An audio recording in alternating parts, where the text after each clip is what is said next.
Selling first feels like the safe move. You sell your house, you know exactly how much money you have, you avoid carrying two homes, and on paper, it sounds reasonable. Until you realize what it can actually cost you. Because depending on your situation, selling first can either protect you or put you in a really difficult position fast. You can end up feeling rushed, stuck in temporary housing, settling on the next house, or making a decision from pressure instead of clarity. And buying first is not automatically better either, because that can create a completely different kind of risk. So if you're trying to figure out the right order here, this is not really a real estate question. It's a strategy question. And if you get the strategy wrong, even the right house can feel like the wrong move. Most people ask this the wrong way. They ask, should I sell first or buy first? That sounds like the right question, but it is too simple. The real question is, which risk can you handle better? Because both options come with risk. Selling first risks losing leverage, timing pressure, and ending up homeless for a stretch, even if that just means living with family, renting short term, or putting your life in storage. Buying first risks financial pressure, carrying two properties for a period of time, and making the numbers tighter than you're comfortable with. So right out of the gate, this is not about which order is universally best. It is about which order fits your finances, your personality, your family tolerance for disruption, and the kind of market you're moving in. Here's the first thing I want you to think through. When people say they want to sell first because it feels safer, what they usually mean is this: I do not want financial uncertainty. And that is fair. You want to know your sale price. You want your equity nailed down. You want to know what monthly payment feels comfortable. You want to avoid overextending. And that is the upside of selling first. You remove some of the financial guesswork. You know what your house actually sold for, not what you hope it sells for. You know what cash you're walking away with after mortgage payoff, closing costs, whatever prep you put into your home. You know your real buying range, not the fantasy version of it. That clarity matters, especially if your equity is a big piece of the next purchase. Your budget is tighter than you want it to be, or you would lose sleep carrying two houses. In those cases, selling first can absolutely be the smarter move. But here's where people get blindsided. Selling first may reduce financial uncertainty, but it often increases life uncertainty. And that trade catches people off guard. Because once your current house is sold, the clock starts. Now you are not just shopping, now you're shopping with a deadline. And deadlines change behavior. You get more anxious, less patient. You start considering homes you normally would have passed on. You start saying things like, maybe we can make this work. You start compromising from urgency instead of intention. And that is where a lot of people lose. Not because selling first was automatically wrong, but because they did not fully respect what the pressure would feel like once they were in it. So let's break down the real upsides of selling first. Number one, you know your money. That sounds obvious, but it is huge. A lot of move-up buyers casually assume what their current house will sell for. Then after prep costs, buyer negotiations, seller concessions, repairs, and closing costs, the number they thought they had is not the number that they actually have. And that gap matters, especially when you're trying to stretch into the move-up home. Number two, your next offer is cleaner. If your house is already sold, or at least it's under contract with strong terms, you're more attractive as a buyer. You're not walking into the next negotiation with a home sale contingency hanging over your head, because home sale contingencies are not winning in this market here in Bucks County, with most homes selling that have multiple offers on them. That can matter a lot in certain price points and market conditions. Number three, you protect yourself from owning a house you no longer want while also trying to buy a bigger, more expensive one. That overlap sounds manageable until you're paying your current mortgage, your next mortgage, utilities on both, maintenance on both, and carrying the mental load of two transactions at once. Some families can handle that, some should not. And there is nothing wrong with being honest about which one you are. Now let's get into the real downside of selling first, because this is the part people underestimate. Selling first can put you in a weak emotional position, even when it puts you in a stronger financial position. And emotional pressure in real estate is expensive. Once you sell, you may face one of these situations. You need to negotiate a rent back and hope the timing works out. You move into temporary housing.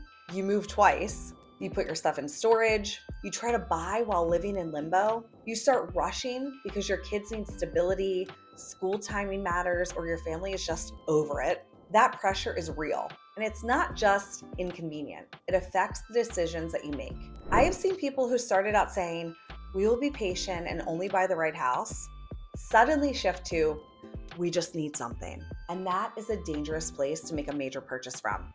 Because once the pressure takes over, you stop evaluating the next house based on a long-term fit, and you start evaluating it based on whether it solves the immediate discomfort. And those are not the same thing.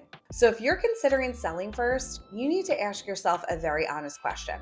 If the right house does not show up for 30, 60, or 90 days after you sell, can you handle that without panicking?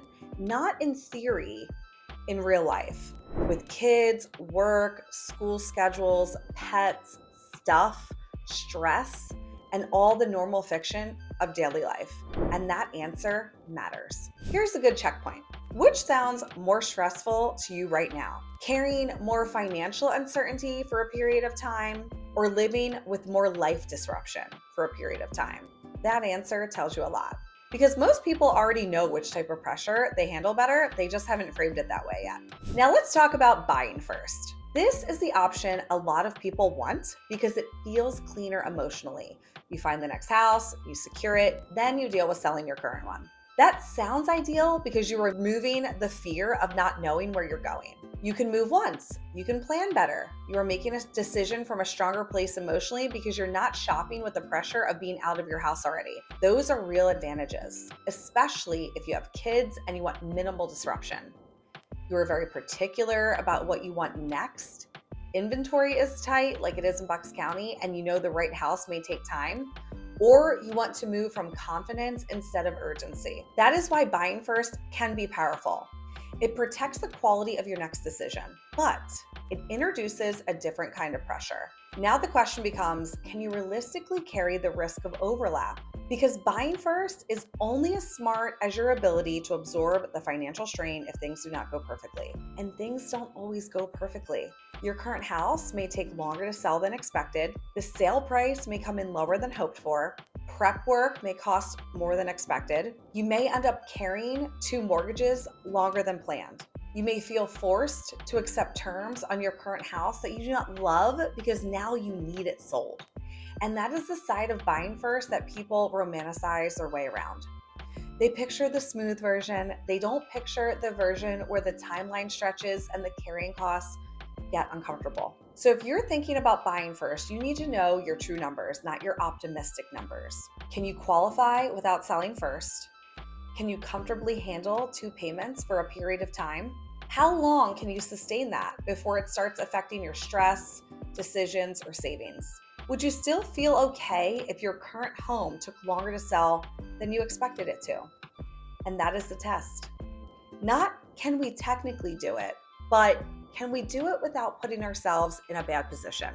Because technically doing something and comfortably doing something are very different. And this is where a lot of move-up buyers get tripped up. They think the decision is mostly about market timing, and it is not.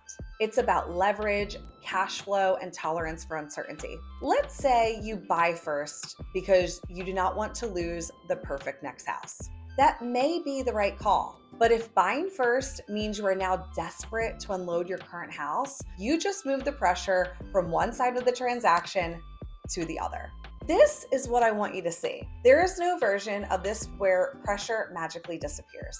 The goal is not zero pressure. The goal is choosing the version of pressure you can manage best while protecting your long-term outcome. And that is the real strategy. Let's make this more practical. Here are the people who are often better candidates to sell first. If your current home equity is essential to the next purchase and not just helpful. If your budget is tight enough that the sale price clarity really matters. If carrying two homes would create serious stress, if you are more conservative financially and uncertainty keeps you up at night, if you are willing to deal with temporary inconvenience in exchange for cleaner numbers, those are often the sell first households. Not always, but often. Now, here are the people who are often better candidates to buy first. If you're financially strong enough to handle the overlap, if you're highly specific about what you want next and you do not want to shop under pressure, if inventory is limited in your target area and the right home may not come quickly, if moving twice would be extremely disruptive to your family, if securing the next chapter first would allow you to make better decisions overall. Those are often the buy first households. Again, not always. But that is a much better filter than just asking which order is safer, because safer for one family can feel completely wrong for another. Here's another layer people do not think through enough. Your current home matters in this decision too, not just your next house. Your current house's sellability changes the equation. If your current home is highly desirable, well-positioned, and likely to move fairly quickly with the right prep and pricing, that gives you more flexibility. If your house is more niche, needs updating, has location trade-offs, or sits in a price point where buyers are more sensitive, that affects your risk. Because the easier your current house is to sell, the more options you have. The harder it may be to sell, the more carefully you need to structure the sequence. This is why generic advice is so dangerous here. Someone online saying always buy first or always sell first is skipping the actual variables that matter. Your finances matter, your family situation matters, your stress tolerance matters, your current home matters. Your target market matters, and this is why people need a strategy and not a slogan. Let me give you the biggest mistake I see in this process. People wait too long to map out the plan. They start casually browsing homes. Maybe they talk to a lender. They assume they'll figure out the order as they go, and that is backwards. You should know your strategy before you emotionally attach to the next house, because once you fall in love with something, logic gets weaker. Now you're not thinking clearly. Now you're trying to force the sequence around a specific property. Now every decision gets more emotional and less disciplined. That is how people make avoidable mistakes. The smartest move-up sellers start early than they think they need to. They get clear on their home value range, their likely net proceeds, what prep work makes sense, their actual comfort zone monthly, what kind of overlap they can absorb, what kind of temporary plan they would accept if needed, and what non-negotiables matter in the next house. And that is how you take something that feels chaotic and make it manageable. I'm curious where you're at in this process.